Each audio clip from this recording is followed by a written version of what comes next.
سورۃ النصر کی ابتدا ہے. نصر کے معنی مدد. سورہ نصر مدنی ہے، ہجرت کے بعد اس کا نزول ہوا، اور ایک روایت کے مطابق یہ نازل ہونے والی سورتوں میں آخری سورت ہے.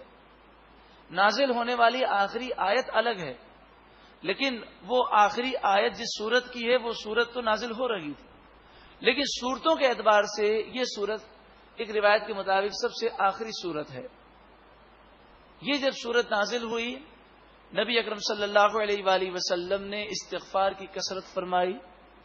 آپ سبحان اللہ و بحمدہ، استغفر اللہ کا ذکر اور استغفار بہت کثرت سے کرنے لگے، اور تقریباً 80 یا 50 دن اس سے بھی قلیل وقفے تک آپ دنیا میں جلوہ افروز رہے، اور پھر آپ کا وصال ظاہری ہو گیا.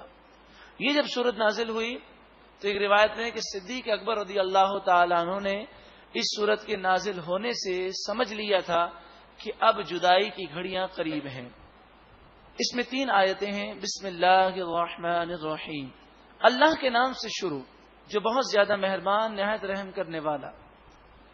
اذا جاء نصر اللہ والفتح، جب اللہ کی مدد آ گئی اور فتح آ گئی، یعنی مکہ مکرمہ فتح ہو گیا اور پورے عرب میں اسلام بڑی تیزی کے ساتھ پھیل رہا ہے، ساری رکاوٹیں ہٹ گئیں اور آپ کا مشن مکمل ہوا.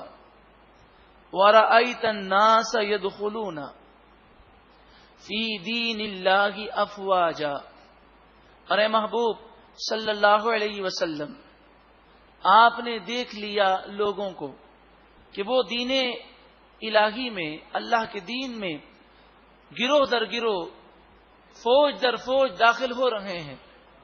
فتح مکہ کے بعد ایک ایک دن میں ہزاروں افراد ایمان لانے لگے. فَسَبِّحْ بِحَمْدِ رَبِّكَ، بس اپنے رب کی تعریف کرتے ہوئے، خوبی بیان کرتے ہوئے اس کی پاکی بیان کیجئے. وَاسْتَغْفِرْهُ، اور اس کی بارگاہ میں خوب استغفار کریں. وہ تو معصوم عن الخطا ہیں، بلکہ وہ معصوموں کے سردار ہیں. ہماری تعلیم ہے کہ جب بھی اللہ کا فضل، اللہ کا کرم ہو، ہمیں چاہیے کہ خوب اللہ کی پاکی بیان کریں. ایک دفعہ کہیے سبحان اللہ، الحمد للہ، اللہ اکبر، لا الہ الا اللہ، محمد رسول اللہ صلی اللہ علیہ وسلم. اور دوسری چیز کہ جب بھی اللہ کا کرم ہو استغفار کی کثرت کریں، یعنی اپنا ذاتی کمال نہ سمجھیں بلکہ عاجزی کریں. جتنی بھی عبادت کر لیں یہ سمجھیں ہم تو ناچیز ہیں، ہم تو حقیر ہیں، ہم تو گناہ گار ہیں. ایک مرتبہ محبت سے کہیے استغفر اللہ، استغفر اللہ، استغفر اللہ، انہ کان توابا، بے شک وہی سب سے زیادہ توبہ قبول کرنے والا ہے. اس سورہ مبارکہ کی فضیلت میں آتا ہے کہ جو غیبی امداد چاہتا ہو اسے چاہیے کہ اس سورہ مبارکہ کو کثرت سے پڑھے، اور اس سورہ مبارکہ کو پڑھنے کے بعد اللہ تعالیٰ سے دعائیں مانگے. اس کا کوئی وقت مقرر نہیں، کوئی تعداد مقرر نہیں، جتنا ہو سکے مشکل میں گھرا ہوا شخص اس سورہ مبارکہ کو اس نیت سے پڑھے، اللہ تعالیٰ اس کی غیبی امداد فرمائے گا. دوسری بات، سبحان اللہ و بحمدہ سبحان اللہ العظیم، استغفر اللہ، یا استغفر اللہ ربی من کل ذنب و اتوب الیہ.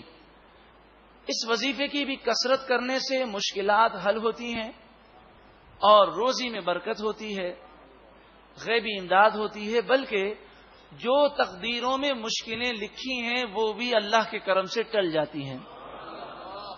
ایک مرتبہ محبت کے ساتھ درود و سلام پڑھیں. اللہم صلی علی سیدنا محمد وعلی آل سیدنا مولانا محمد مبارک وسلم. صلاۃ و سلام علیک یا سیدی یا رسول اللہ.